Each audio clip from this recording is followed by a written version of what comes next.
Okay, you'll see here this hoist is actually a single fall or a single chain hoist. Each hoist body can be configured as double fall or single fall. This hoist right here, you'll see as this, and all hoists have this nice, they come with a nice latch hook, very sturdy. And then you'll notice on the top of the hook block, there is this rubber piece, hard rubber, and that's what it will actually connect with your limit switch actuators. So you've got a nice hard rubber piece here that is going to be hitting that upper limit.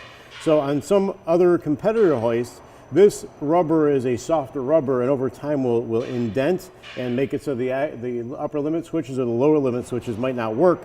This we're not going to have that problem with. And then what we have here is your lower limit.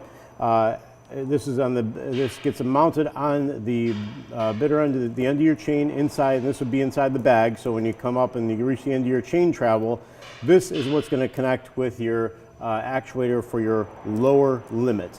Okay, and again, a nice hard, durable rubber that will not indent over time.